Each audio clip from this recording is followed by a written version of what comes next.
First play we're going to look at, 2nd and 2, one of the Patriots' first offensive plays.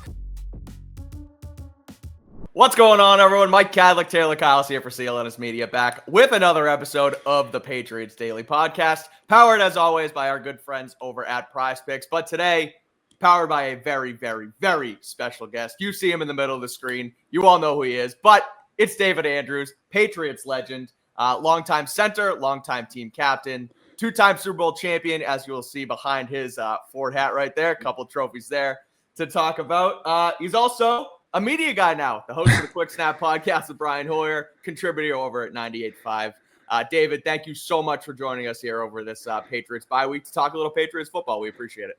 Yeah, of course. I'm glad to see you two still working instead of those slaps in the building taking the week off here.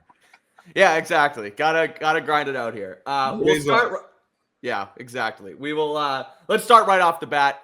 You were a part of this Patriots team last season that obviously didn't go too well, and now there has been an epic turnaround under Mike Vrabel. Drake Maye obviously playing a lot better. Just what are your impressions of how they've been able to turn this thing around so quickly, and what do you think is like the couple of reasons why it's been able to be so successful so fast here in Foxborough? Oh man, that's a very loaded question. I think we could do the whole podcast on that question. I guess let's start from the beginning, right?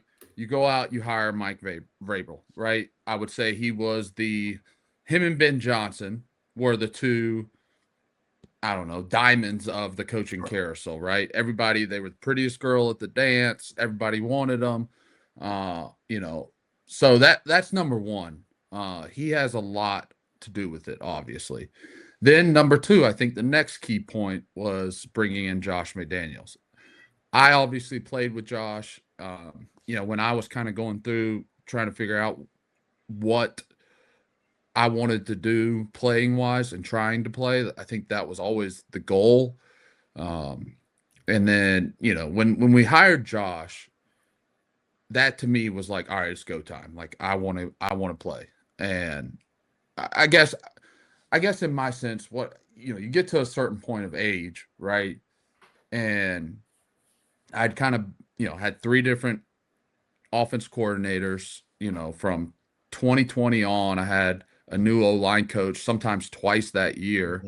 It just was chaos for me and it weighed on me. So, when Josh comes back, it's like, all right, I know this system. I believe in this system. I've had a lot of success in this system. And I love Josh on a personal, bigger than football side. Like that I want to go do this and try it. And so that's number 2. And then number 3, it would have to be free agency. Name a free agent that is signed to this football team that hasn't contributed in some way or form. There's one. I cannot. Exactly. And all right, so that's number 3. Number 4, let's talk about the draft. Your first pick, your left tackle, right? Whether people think he's been great or the O-line's played good or bad, he's been a stalwart for you. And I think he's played pretty well, right? Like, is he an all-pro? No, he's a rookie in the NFL. Right. Like, is he going to be – I got into this with Felger a couple weeks. Is he going to be an all-pro? I don't know. He doesn't need to be an all-pro. I had a great career, and I was never an all-pro, never a Pro Bowler. But those 2 things behind me mean a lot more than any of that stuff. And I think when you look at Will Campbell, you say the all-pro thing, and the only reason you say that is because of what? He's a first-rounder. That's the only reason you put that expectation on it. If he was drafted in the 3rd round and doing what he's doing right now, you'd say this is awesome, right? And for the matter of fact, Joe Thuney is, a perennial all-pro player, but he was drafted in the 3rd round. So, and Joe Thuney wasn't an all-pro till his 4th year. So this isn't like, that's not a good stalwart. But so you draft him, right? Draft Kyle Williams, or I guess Henderson was next, correct? Henderson number 2. Yeah. Henderson second, correct. All right. Start of the season. Blah, blah, blah, blah, blah, blah. This kid's come on. Like, it is so hard. And I'm not giving people, I got thrust into a starting role very fast. And that's very hard to do. And it caught up with me. I eventually got benched. but it's very hard to come in. And I don't care what level. You can play Ohio State, you can play at LSU, Georgia, Alabama. It doesn't matter. Coming to this league is very, very hard. And it's a different game. The game flies by. You think it's fast at the college level. It's like slow motion compared to the NFL. Like it's a different world. So, but now he's come on, right? He's making plays all over the field the last 4 weeks, right? I thought he ran some of the best runs last week on Monday night, or I guess that was a couple days ago, but Monday night. So he's come on. Then you go to Kyle Williams, or I think Kyle Williams was next, right? He was the third, yeah. Sauce. Kyle Williams, I would throw him in that Henderson category. Henderson maybe had more opportunities early. And look, Kyle Williams hasn't had some of these opportunities because of the other players in that room. But then Kyle Williams is starting to come along. That ball he caught last week, that was unreal.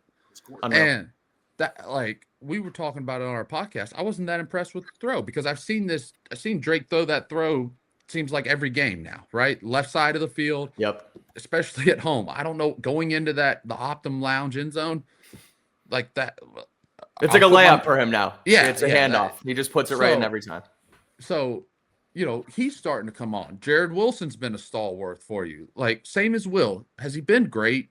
No. Has he been good and an upgrade? Yes. So you look at all those people, right, that you've drafted, and they've all contributed, right? And they've all made an impact in one way or another on this team. And there's other guys, I not to say I didn't want Morgan Moses to play, but I was kind of interested to see. It's Bryant, right? The kid Marcus from Bryant. I was kind of interested. I want to see what he can do, right?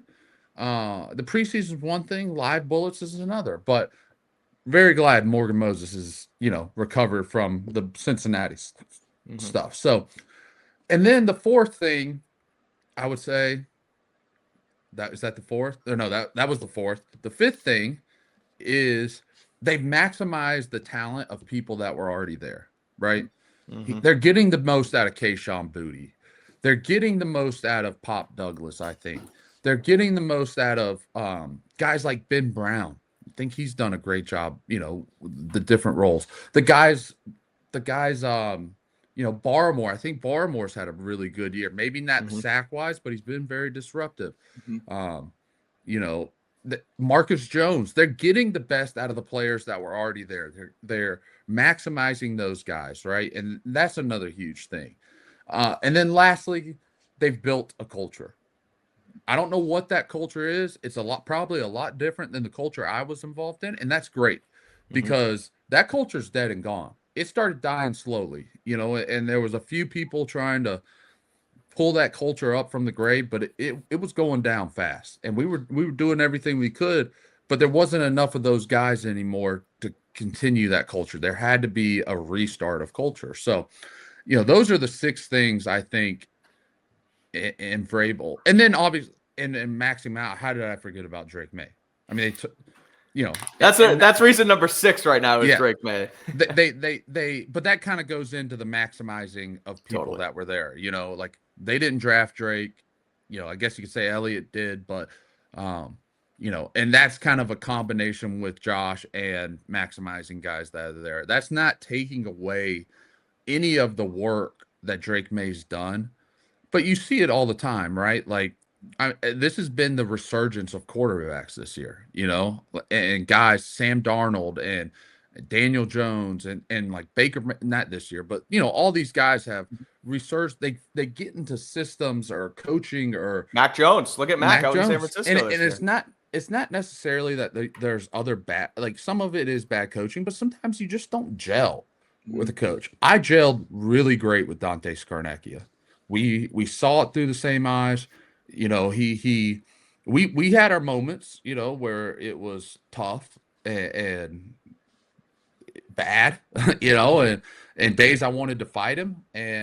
But we worked really, and same with Josh, and Josh's system. So that stuff all kind of works together, and it kind of creates a perfect storm at times. And the Patriots caught lightning in a bottle. And I'm not saying that's a 1-year thing. It's really hard to do over a sustained period of time. I've done it, but they've captured all of that, and that's what leads to success, in my opinion, with Mike and the coaches and team. I'm excited to dive a little bit deeper into the players, especially some of these young guys, but you keep mentioning Josh McDaniels, a guy that you have experience with. So I want to dive a little bit deeper there. What is it that Josh McDaniels does that makes life easier on his players, that allows him to put them in those best positions? Because you hear that all the time. Every coaching staff says you got to put guys in the best positions to succeed. But how do you see that? Because even going back to Monday night, where you have a new left side of your offensive line, and even still the interior, clean sheet, no hits or anything like I know Brown had allowed a couple hits, but Darian Lowe, pretty quiet game. So how does he allow this offense to continuously stay on track, even with rotating pieces and so many guys contributing? You notice where the first play of the game went, Taylor? Went to the right side? No, it went to the left side. They ran duo Damn. to the left. Damn. He got. You can't get got like that. I knew it was a run. My bad. No, you're good. But it was a couple days ago. But this is you know why you did that, right? Why? Get those guys going. Mm-hmm. Get Brendan Brown going. And it was a 4 or 5 yard run. Overall, they ran the ball, maybe not statistically, but in my mind, that was the most enjoyable run game to watch was this week. Mm-hmm. There was definitely some other areas of concern that involved the run game that have really drove me insane with this team right now. But, he does different things. Josh has a system, right? And I that was the talk, right? It's too hard of a system, blah, blah, blah. It's not that hard. If it's that hard, Drake Maye wouldn't be doing good. Kayshon Boutte wouldn't be having a great year. These guys have it's not like it's 2015. He left for 16, 17, and then it's like, oh, he comes back in 18. It's all the same guys, and it's just picking. Like, no, they all had to learn. The only person that has any experience in this offense that are major key players is Hunter Henry. And a little splash of Ramondre his rookie year. Mm-hmm. That's it. And I don't think, it's the same. Let me see how to say this. There's definitely times on Sundays where I watch the game and I'm like, oh, that's that play. Mm-hmm. And then there's times I watch it, I'm like, what the hell was that? A bit of Thomas Brown in there. I do. I think Josh has done an amazing job collaborating with, and when I look at the offensive staff, I was wondering how that was going to go because none of these guys have worked with Josh.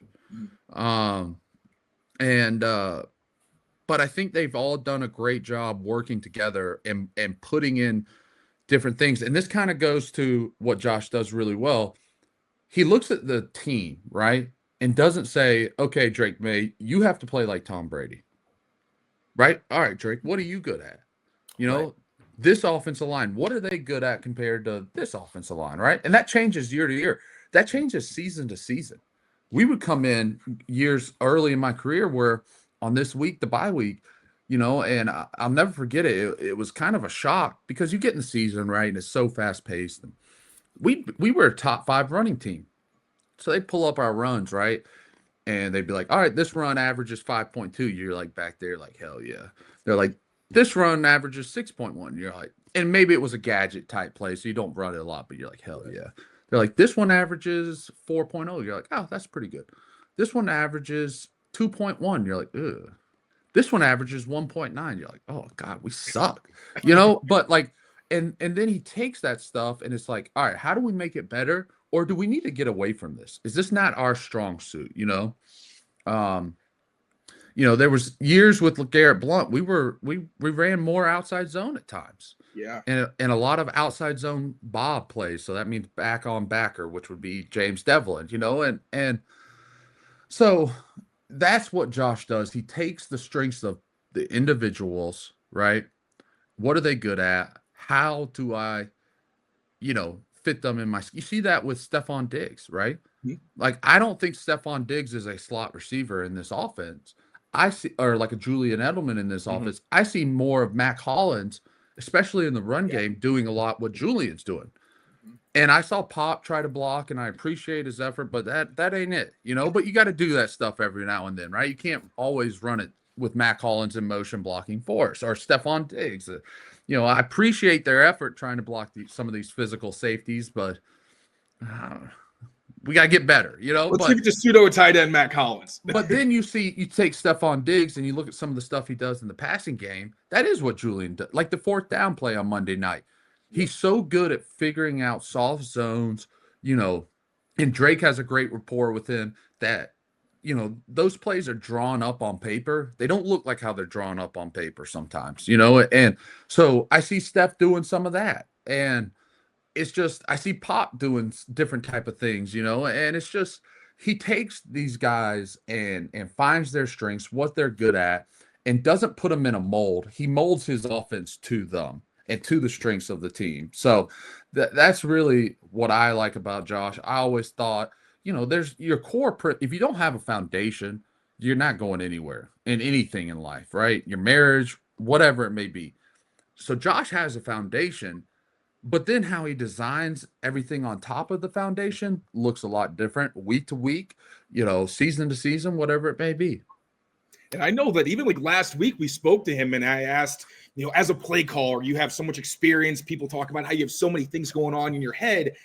Where's the line? Like, what is a lesson that you wish you learned when you were younger? And he mentioned sometimes you got to know when to take things out of the plan, when to say, hey, I really like this, but you got to kind of scrap it. And that's like you mentioned, sometimes you got to have that discipline to know when you're putting guys in good positions and when it's something that you like, but might not necessarily fit this team or this week. And that's something that that's a great example of that is we go play the Rams in 18, right? In the Super Bowl, obviously. You got 2 weeks to prepare, right? A lot of times, you don't want to change everything because whatever you've done has gotten you there, but you're trying to figure out an edge, right? It's the biggest game of the year. So we go into this game thinking they were going to match personnel-wise, right? Mm-hmm. Like if there's whatever. Turns out that wasn't the case. Wade Phillips was on that defensive staff, right? Which obviously is one of the best defensive coaches in the league. So we go into that game, they are messing with their personnel. So we come in at halftime and figure out they're matching the back, not who's out there. Right. And so we come out at half, scrap the whole offense, right? And start doing, that's why we had success late in the game, right? Because we got a beat on it. And how are we going to create this? All right, if we put this, they were matching the back, like I said. So if we put Rex out there, we were going to get sub. All right, we'll run the ball. Now, if we put Sony out there with James Devlin, Dwayne Allen, Rob, and Julian, right? That's not a great passing offense, and especially in today's NFL. I love doing this. We did this against the Steelers too, in a different way in 2016. If they put base and we were in base personnel, we would break the huddle, get to the line. Tom would alert it. We go 5 wide. I still remember the Hogan seam route where you guys emptied everything out. He even hit James Devlin on like 2 hitch routes for 9 yards. Yep. So we do that. And then we also in the game plan, and this is where players have to play, right? The whole game plan was centered around who, do you think? On their defense. On their defense or on the Patriots? On their defense. Who do we center the game plan around? Marcus Peters? Aaron Donald. Oh, Aaron Donald. My bad. So you're really quizzing us here. It's really early. I need more of this. My bad. So we're all planned around Aaron Donald. Everything's designed to make sure he's at certain points. Sometimes we want him on the backside of the play. Sometimes not. Like you think, we put him on. Sometimes you want him on the point of attack because that's a double team. So, all this is constructed. Our play actions are all constructed to make sure we get a double team. You don't want him one-on-one in play action. So we get going in this game. He comes over to us, right, to Josh, to us, and said, look, if we want to win this game, we got to do this. And we started off the drive with running a play action to Gronk. And it was a huge play. It really exploded our offense. But he comes to us. He goes, Joe, you got to hold up. Like, it's time. Like, can you do it? Joe's like, I got you, and that's where the players also have to take onus, like you can't always, and look, Joe was a great player. Like he wasn't asking, I don't know, a third Foxborough string. High School's left guard. Right. Like it came to nut cutting time, the biggest game of the year. Let's go, and that, but like and it wasn't something we did 100 times. So he didn't ask Joe to do it 90 times. Like, it was like, hey, we need you to do this twice. And then, I go to Joe and like, hey, I'll keep my eyes back there. I'll come tell Shaq, like, hey, if I leave, you got the nose. Like, however we construct it then from there, right? Like, there's different ways we can manipulate it as players. So, but that's just some examples, I think, of Josh, really understanding, like, hey, these are the problems that they face. How do I mitigate, manage those problems with who I have? And the biggest thing is getting guys in rhythm, and understanding the flow of the game as a play caller. And I know it drives people insane sometimes, but like that Miami drive earlier in the game, earlier in the year, right? It was the one they had the fumble snap on. It was just a legal shift. Like, it was just a terrible drive. Well, you're backed up in their own end zone. It's like 3rd and 18. Josh throws like a 5-yard route. Josh wasn't calling that to get a first down. Now, maybe the guy makes an amazing play and Stephon Diggs or whoever got Pop Douglas breaks a tackle, and does it. But that's being smart in a play caller, in my mind, as a play caller, because now you're not putting yourself in a bad position. Sometimes it's okay to punt the football. We used to have a motto: end every drive with a kick. And what that means, sometimes that's a punt, and that's okay. It's better than a turnover. Or you're ending it with a field goal or a touchdown, extra point. So, those are points. So end every drive with a kick. And sometimes you have to do that as an offensive caller, play caller, and just eat your loss, right? Like, sometimes you just got to eat it. And I think they've done a great job of, Josh has understood it. The players, Vrabel's been aggressive. He's going. I can believe, but like, you go for 3rd and 1 and it's 4th and 6 like they did on Monday night. Right. Now, granted, they were in their own territory, but still, I mean, that's a pretty decent field goal look. Like, that's aggressive. You usually don't go for it on 3rd down and lose yards and then go for it on 4th. Especially 5. That was crazy. But you've that seen was a them step on their throat. Like, we're up X amount of points. We need to just end this thing right now. Type of call. You see Josh and Drake and the players understand, like, all right, we're at midfield. It's 3rd and 12. I don't have to call a 3rd and 12 play. Call 3rd and 8 play, 3rd and 6 play. Those plays are a lot easier to manage and execute as a player. And, Vrabel's shown he's going to go for it. He has faith in them. So, hey, I don't have to make a hero play here. Let me get 8 and make it 4th and 4, and we can go out and convert that. So it all ties together, but that was a very long-winded answer for that. But No, I really like Josh. So it's fascinating, though, like you said, how, using the players to their, best abilities, if you will, even like James Devlin, trusting him to, like you said, run a hitch route and convert 4 or 5 yards just to get them, in a different look, what have you. This episode and every episode of Patriots Daily is powered by PrizePicks. The hard-hitting football action is even better on PrizePicks. And although the weather outside might be changing, the feeling of being right never gets old. So keep the season rolling on PrizePicks by getting $50 instantly in lineups after you play your first $5. PrizePicks is super simple to play. All you have to do is pick more or less on at least 2 player stats, put them together in a lineup, and if you get your picks right, you can cash in. PrizePicks is also the only app that offers stacks, meaning you can pick the same player up to 3 times in the same lineup. So, example, Texans, Bills, tonight in Houston to kick off Week 12 in the NFL.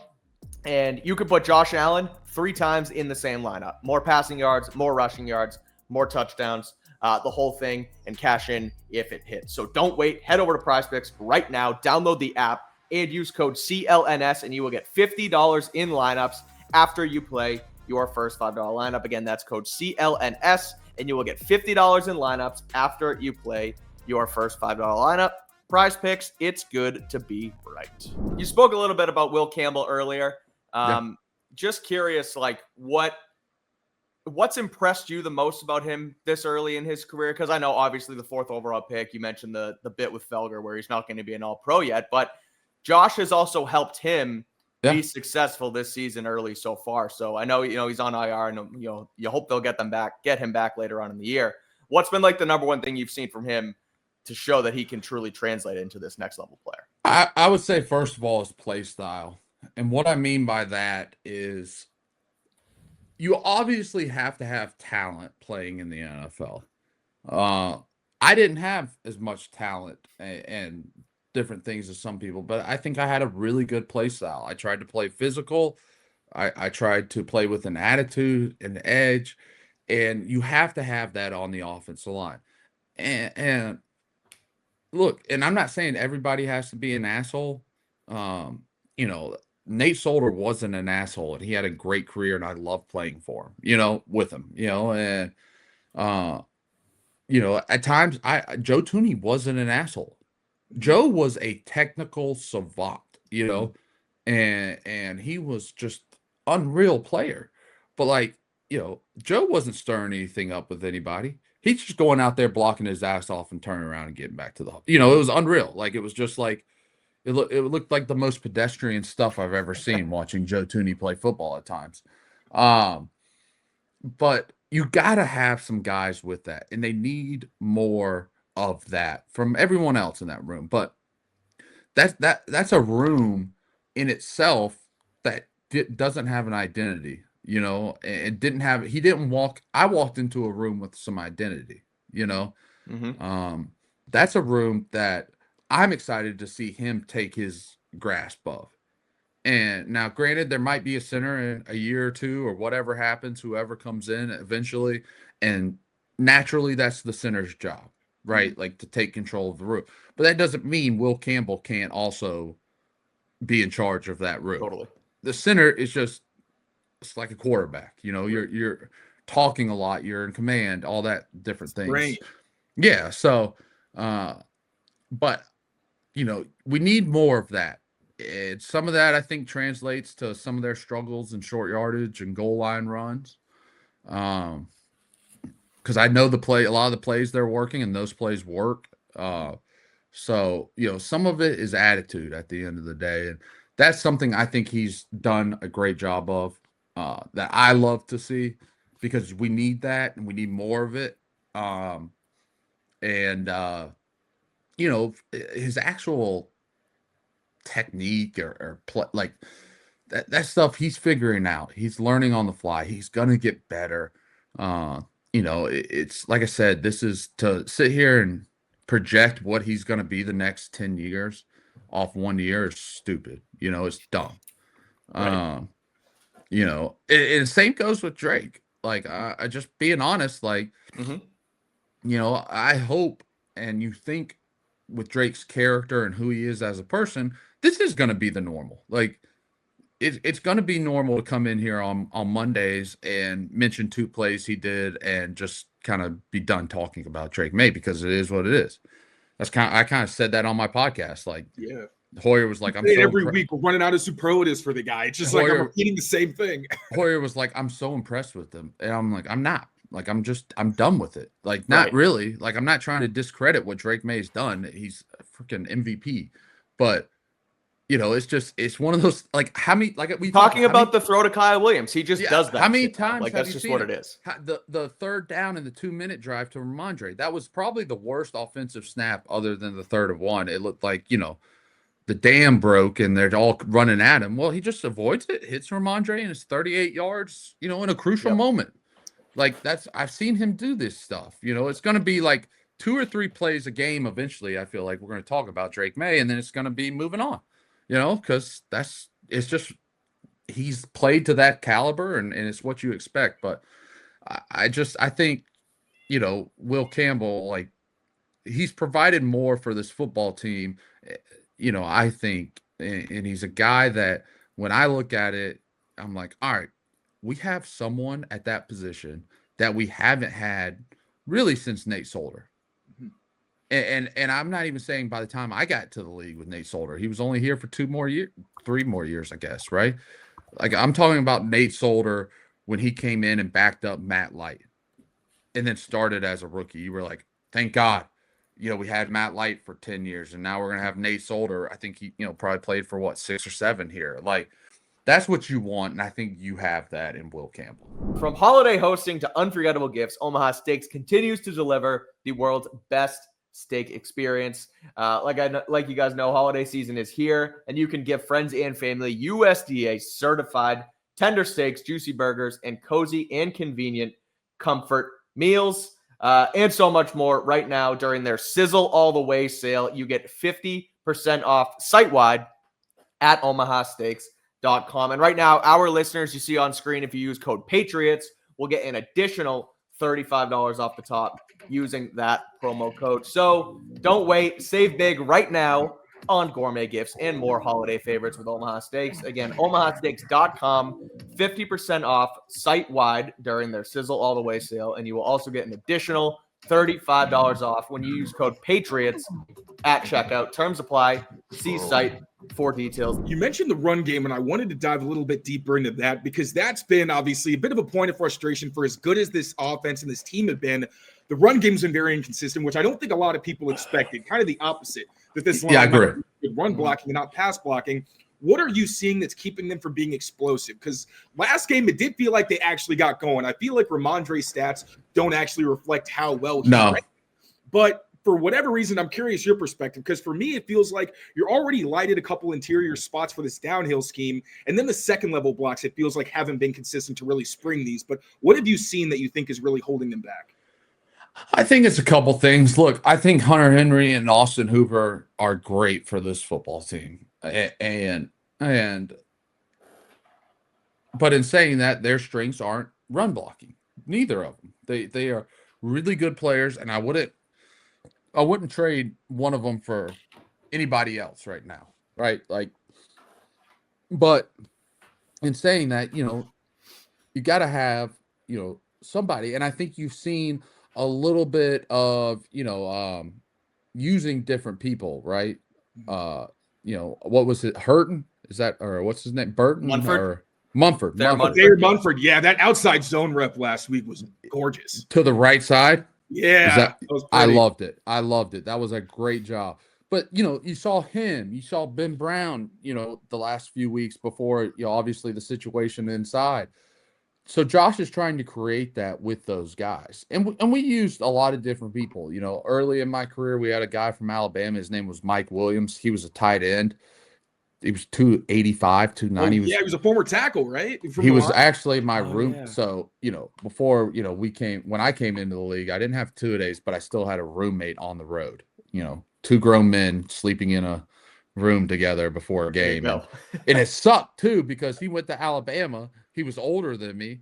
So every night I got in the O-line, we always met longer. So I'd get into the room and Big Mike would have Alabama on, and I'd just be like, I couldn't be like, turn this shit off. We got any dogs in here? Come on. But and Georgia wasn't as good yet, so they weren't, they're playing at noon on the SEC network. But so we had Mike Williams. Gronk was a great blocker. Martellus Bennett, he did a great. Then, and then kind of later in my career, it was Dwayne Allen. Kind of came in and did a lot of that stuff for us. And Ladrian Waddle played a lot of jumbo tight end for us. So, you've seen Josh trying to create some of that. Number two, in the run game, I don't know what techniques they're being taught. I know today, if someone asked me to go coach Foxborough High, I know what techniques I would imply, but I don't know what they're being taught, and I can't judge them off of that. And just because I have a technique, that I believe in from Dante Scarnecchia, Dante used to always say there's a lot of different ways to skin a cat now.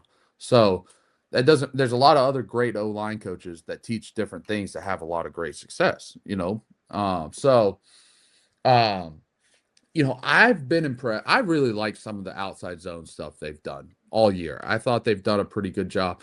And some of that stuff with the outside zone, it's a little bit easier. It's harder, but it's easier because it's not predicated on vertical movement. It's predicated on horizontal movement, right?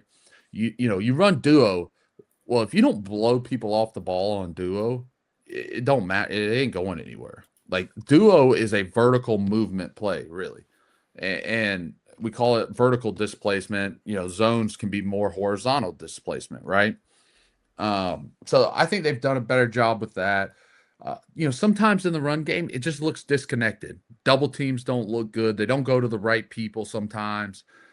Some of that's young people, like I remember, right, they ran a single back power to the right a couple weeks ago. Jared Wilson's in.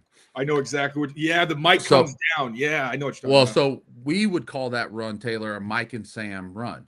So technically, the backside linebacker's the Mike, the front side guy's the Sam. The double team always goes to the Mike. The puller always has the Sam. But in a gap, pulling play, someone runs through your inside gap, you exchange responsibilities. So the Sam runs through, Big Mike takes him. That's the right thing to do. And then Jared Wilson kind of pulls up and is blocking Big Mike and his guy. It's his guy. But now you got to understand the picture has changed. And if you go around, you have a big play because the Mike's coming all the way from the backside. You can either seal it or he overflows because he knows he's got to get over there and you cut up inside of it. So, it's little things like that, that restrict plays becoming big plays or efficient runs. Early on in the year, I thought they could have done a better job finishing. That was and I know they kind of talked about it. I think Bradbury said something about it earlier in the year. That was something, especially some of these outside tosses and different things. They looked like they were going to be big plays. Like there was the one in Buffalo to Antonio Gibson. That looked like it was going to be a big play. They don't finish on the backside. And it's different things like that. And it's just, look, they haven't played together. It's two rookies. They got to gel. And I think, like I said, hopefully what they did last week is now going to launch them into doing that kind of success every week. We'll see next week, with Buffalo. But like I said, I think they've gotten better at times. And look, I think as an old lineman, I watched Travion Henderson run. And this was something I noticed with him. And you saw it in Tampa, the first touchdown run he had. That safety had an angle on him. But this dude, what makes Travion so good is his 0 to 60, his top speed is like that. Exactly. Where other guys have to build up to it, right? And now, look, I'm not saying that safety probably had an angle on Ramondre Stevenson. That doesn't mean it's not a 60-yard touchdown run. Ramondre might have made him miss, might have ran him over. But, Travion didn't even have to – he just ran. He just ran. And that's, as an old lineman, to me, that's encouraging. Like, all we got to do, guys, is get this guy through the off. Like, because he's going to, when he hits it and he wants to go to high gear, he's going. And so, you saw a little bit of that. I thought, his Travion's patience and recognition of the run game has gotten a lot better.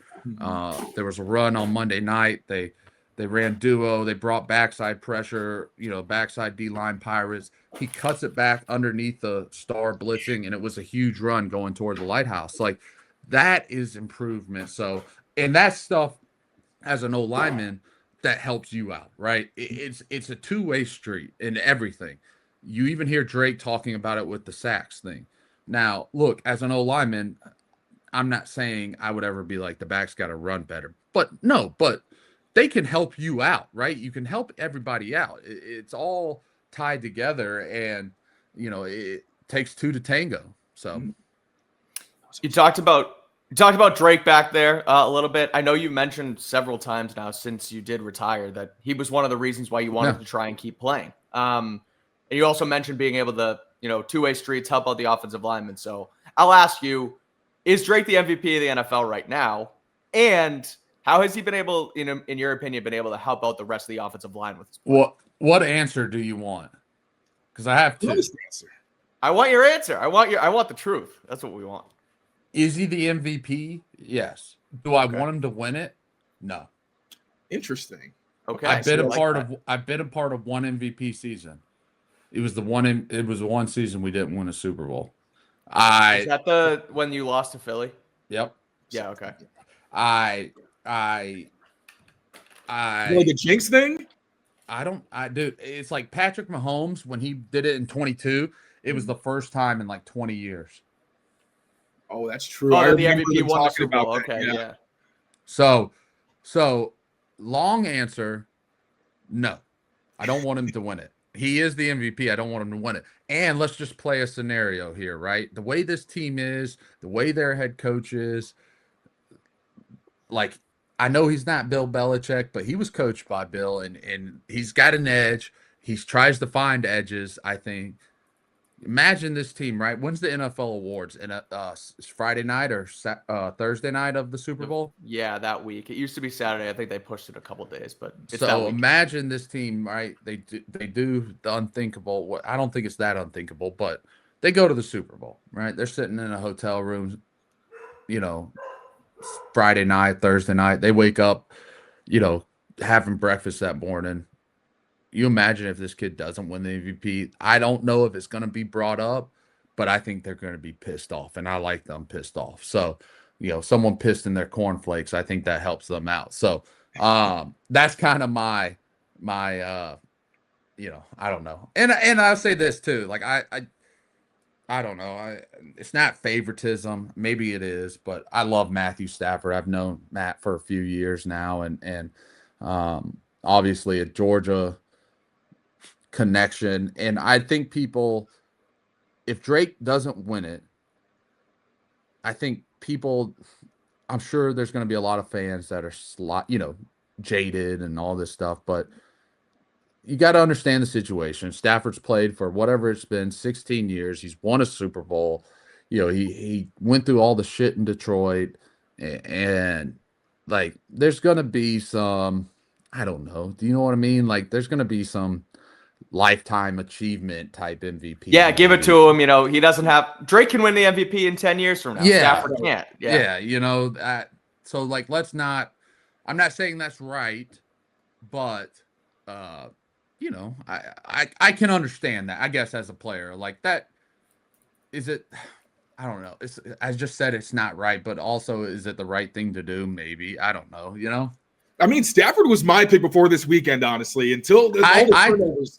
I said Stafford a couple weeks ago, and then Brian Hoyer on our podcast, you just saying that because of Georgia. I'm like, dude, he's balling out. He's nasty. I would think Brian Hoyer, of all people, would appreciate Stafford. I know, and now Hoyer came around a few weeks ago, and then now he's back flipped after the Carolina week. Snap. Yeah, exactly. Quick snap, you mean? Yeah, the quick snap. Yeah. There we go. So actually, that's a perfect transition to the next question. So you don't want Drake to get MVP because it might jinx them potentially winning a chip. You do think they can get to the Super Bowl? And also, where do you feel like the Patriots are in the context of the AFC? And if they do make the Super Bowl, how do you feel about their chances against the NFC? Because it feels like one conference is much more competitive and kind of tougher this year than the other. I would say that. I say the NFC is the more challenging conference, right? Mm-hmm. You've got the Rams, obviously, who I think are. I did call them. I tweeted that they were the best team of football a week ago, and then so I'm not going to say that about the Patriots ever. They could win the Super Bowl, and I still probably be like, well, they're not that good, because hopefully they win it next year. I think I jinxed the Rams last week, so you've got the Rams out there. You've got Green Bay. You've got the Bears. Seahawks. Who knows what's going on with Detroit? Dallas is kind of frisky right now. Mm-hmm. The Eagles are going to be around there. They're going to be in the conversation. I don't think they're the Eagles of the past. I don't know what's going on with them right now. And then I look at the AFC, and yeah, you have the Broncos, right? Obviously, a lot of respect for that football team, their defense, but look, there's going to be so much that change. Like, who knows what goes on with this Texans team and this defense right now? So, but in the AFC, when I look at it, I'm like, the only team that is like, I think a real contenders is Buffalo. Mm-hmm. Like, and that feels a lot better when I say that, because in my mind, what's the only thing that makes Buffalo a contender? It's that man-child. Yeah, it's that man-child of a quarterback running around. Like, do I think, like, is it Kirby Smart versus Nick Saban, where I'm like, oh, it's Nick Saban. Like, I like our head coach a lot more than I like their head coach, and for different reasons. Even if Mike Vrabel was in Tennessee coaching or wherever, like, I just think he's a really good football coach, and he has an experience of winning from a player standpoint too. So, when I look at the Patriots, anybody can beat anybody, right? And let me tell you this: a lot of people that get to the playoffs, right, and they say, "Oh, if they have to play Patrick Mahomes and that experience and the coach," it's true, but it really doesn't matter. Yes, Andy Reid, Patrick Mahomes, a lot of those players on that team, Spags, like, yeah, they've had a lot of stuff. That shit doesn't matter. The only thing that matters is the 4 hours from kickoff. That's the only thing that's going to help you win the game, right? Not having a big history of winning playoff games. If that was the case, we would have beat Mike Vrabel and the Titans in 2019. Yeah, true. Because you look at that team, they had no playoff experience, really. So just Logan Ryan. Yeah. Logan Ryan. So, right. I mean, the only thing that matters is what happens when that ball's kicked. And so I look at the NFL right now and I say, especially in the AFC, like 21, when we went to Buffalo for the playoffs, it felt like we had to play a perfect game to win that game, right? Couldn't make mistakes, had to be on everything. I don't feel that way with this team. Now, I'm not saying they can roll it out there and just show up and play on Sunday, but they can. A mistake isn't going to kill them versus one of these teams. And for a lot of different reasons. I think the team handles that stuff really well from what I've seen. And I look at it and I'm like, all they have to do is go out and be who they are. They don't have to do anything special, and they can hang and beat anyone, I believe, in the NFL right now. Same page. So, that sounds really easy to do, right? But that's a lot harder than it just saying what I just said. So, well, I think that's that resilience. I mean, look, I just when I watched this team, and I felt it the most after Monday night. This was a team that you had to beat everyone. It wasn't, we just got to beat Drake Maye. No, you had to beat Drake Maye. You had to beat the special teams, right? You had to beat the defense. Every area of that game, and the defense didn't make a splash play, call it from a turnover standpoint, right? Like it wasn't a pick six or a fumble or a strip sack, or they didn't sack Jackson Dart, 12 times. But you felt playing that defense. I was sitting in a suite, and then I got home watching it. I was doing these suite visits, so I didn't watch them. But like that was a game. And I mean, I know I played for the Patriots, but I was like, God, dog it, I'm glad I'm not out there tonight. Like playing for the Giants like that. Right. That just felt, and we used to talk about that. Like when you came to New England, you were going to have to play us all. Right. And look, a lot of people have a lot of different views on Coach Belichick. One thing I love that Coach did, he talked about how powerful it is when someone makes a play and the team celebrates together. Versus just one guy. Look, and that's not saying you can't have individualism. Like, you can't do your little, Dougie or whatever. Yeah, whatever. But when a team looks over and you see that, dude, it feels like a tidal wave. It doesn't feel like one punch, right? It doesn't feel like, that was just a big haymaker. I'll get up off the mat and we'll keep going. Like it feels like an all-encompassing tidal wave. And I see that from this team, and I think a lot of that has to do with their culture and other things like that. But it feels like this is a problem, and that's how I felt a lot of the great teams I was on. Like we were a problem and you were going to feel everything. It wasn't just you had to, stop Tom Brady and Gronk. You had to stop Tom Brady, Gronk. You had to stop Edelman. You had to stop Sony Michel, LeGarrette Blount, James White. You had to stop Chris Hogan, Danny Amendola. And then you got the defense. All right, you got to deal with Dante Hightower. You got to deal with Kyle Van Noy. You got to deal with J.D. Collins. You got to deal with Chung, the safeties, Gilmore. And then you got the special teams. And it was like, all right, here's Steven Gostkowski. Let's see how many he misses. None. Well, Matthew Slater in there. I was about to say, you had to deal with Slater, Ebner, and then, all the different return guys we use, CP. Like it was a problem coming to play these football teams. And that's how I feel this team right now. I miss that. Running through those names like that. Being a fan around here when I was a kid, watching you guys, muck it up and win Super Bowls. And stuff. Yeah, look, I'm not saying this team is those teams. Sure. But they have something special, I believe, and that only carries you so far. Mm-hmm. Like, look, it is a talent-based business. There's a lot of people you can find on the street who are big, strong, and fast, but they don't have any talent. But then what I believe carries you really far is your culture. Culture to me wins you championships. Talent wins you games, and that's a big thing I believe. Like at the end of the day, it's a talent based business. Yeah, there are those glue guys and different people like that. You hear people talk about. Like I would think, but at the end of the day, like those dudes got a lot of talent, and they might not be all pro players, but those are huge pieces to a football team. So then on that, I guess we can close it with this. We've spent, the last hour or so talking about how good this team is, how impressive it is, Yeah. yada, yada, yada. They can win the Super Bowl. I think all of us agree.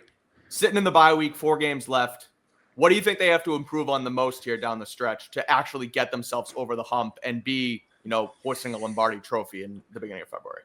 All right, first thing's injuries. Mm-hmm. And it's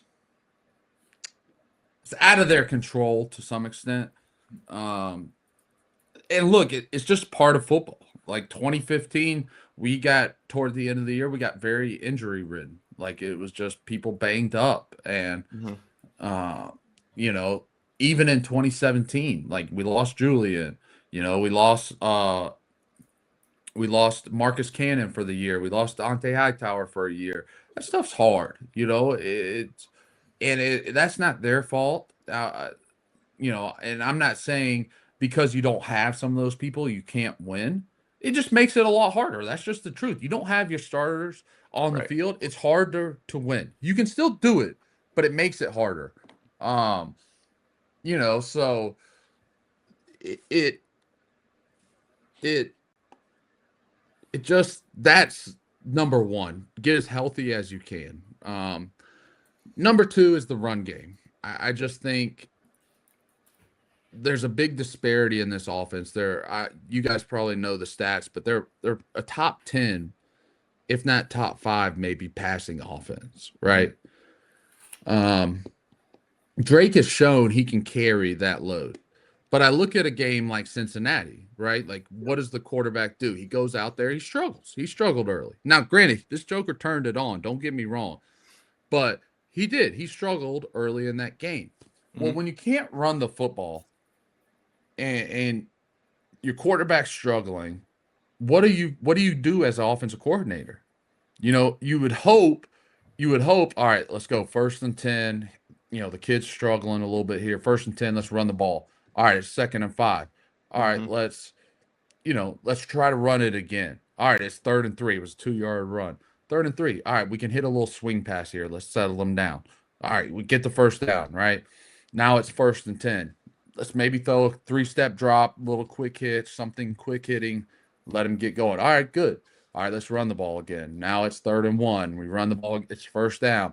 All right, it's 1st and 10. Let's do a little something else. Get him in a rhythm. When you can't run the football and it's now your quarterback's kind of out of a rhythm. It's 1st and 10. You run the football. It's 2nd and 9. You try to throw a little quick pass. It's 3rd and 7. Like that's a hard 3rd and 6 to 9 in the NFL. We used to call the danger zone because that's where you see a lot of issues from defenses because they know what's coming. So, that it makes it harder. So running the football will be huge for a lot of different reasons. It helps you control games, right? If you can run the football, you can chew up clock. There's probably going to be games where you're like, we don't want to, like even next week, like with Josh Allen, we don't want to. You don't want to put the ball in his hands. You don't want to go 3 and out, put the ball in his hands, get the ball back 3 and out. It's back in his hands. Like you want to try to sustain some drives. And I'm not saying you don't, if you throw an 80-yard touchdown, that's bad. No, but we tried to do that with Patrick Mahomes a little bit. Like if you take the best player out of the game in some aspects and control the clock, that helps you out in all phases, right? It limits his opportunities. He's going to get his. But if you can limit some of those, you stop the bleeding a little bit. So, and then obviously in the run game, look, it's hard to score in the low red area. The field's condensed. You can't draw up 30 different plays. You can't run clear out type routes. Like it becomes a lot harder. So being able to run the ball down there, run the ball in short yardage, that stuff is, huge moments in the game, right? Like 2018, we knew if we got inside the 3-yard line, it was over with. We score. Like we were that good up front.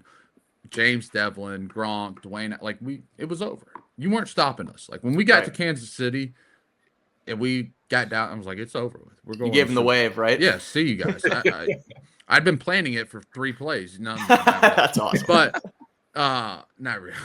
It just that's the feeling. And I don't think that team has this yet. And that's a good feeling. I'm just telling you, like when Gronk caught that pass in that 18 Super Bowl, it was like it's over with. Mm-hmm. It's done. They're not stopping us. And so that's something I would think the run game as a whole, those areas in particular. I know Josh is doing a lot of self-scouting right now. He's going through, seeing their averages, what's efficient, why it's not efficient, what is working, how do they build on that? How do they, can they correct the things that aren't going good? Or is that something that's got to get scrapped a little bit? Now, you can't start throwing everything out that you suck at. Like, you can't do that. But, there's maybe like, hey, we're not really efficient at any of these type of runs. All right, how do we manufacture that? So I know he's doing a good job of that. Those coaches are this week. Hopefully. I got to make sure. If not, I have to kick his ass in gear, get him into work. But that to me, though, the health of the football team, which, like I said, it's not, and I think it's a good thing because Will Campbell now is getting an extra week of recovery. Mm-hmm. Jared Wilson might play next week. This will be 2 weeks. I'm not. Don't quote me on that, but depending on the severity of this ankle, if it's high or low, like I think it's a good sign he's not on IR. Like, definitely. So who knows? We'll see. Are they actually doing anything this week, or is there anything? I assume not with you two sitting at the house. Yeah, no, I think they're not around this week. I think they next thing we have is Monday. A few days off. Yeah. So I assume Monday they'll probably come in and do a light practice, which will be good. I always like doing that as a player, because then you would practice Monday, get back into the flow of it a little bit, and still have Tuesday off, so you can maintain your routine. I was a big fan of that rather than coming back on Tuesday, but so. That the health, I think some of that stuff's really helping. Like same with Milt Williams, he's getting the extra week now. He's going to have 5 weeks of recovery. Jared Wilson, Tonga. I know Landry was that last week. He kind of mentioned some of just banged up and things like that. He went in with a knee, but he got banged up like against the Saints. He's been really toughing it out for a while. Yeah, the Saints. I was like, son of a gun, this is over. That was gnarly. I know Booty maybe got nicked up a little bit in the game. Before Kyle's touchdown. Yeah. Which that is another great. I think that play was supposed to be Kayshawn Booty. And so Kyle Williams to come in, be ready to go, which I think Drake has done a great job of. I've played with quarterbacks who have outcasted people, really just one, but. I was going to say, do we want to name names or? No. Look, and I don't disagree with doing it. Like you're the quarterback, and the guy ain't doing what you want to do. Like that was my biggest thing. Like I always hated when Tom told me to do something different than what Dante was telling me to do, because then I was like, oh God, like mom and dad giving you different directions. Like what am I supposed to do? Yeah, and it's like, and then I was like, well. I think I'd rather take Dante's ass chewing than Tom be mad at me. So I'll do what he said. And then, or like, Tom would be like, hey, let's do it like this. So I do it in a meeting room. We do it. We come in and watch it. And Dante would be like, what the fuck are you guys doing? And then I'd just be like looking at Tom, like, he wouldn't say anything. And I'd be like, oh, help me out. Yeah. I'd be like, Dante, I messed up. I'm sorry. Please don't kill me while I sleep tonight. But I mean, but you need your quarterback to do that. But Drake's done a great job of,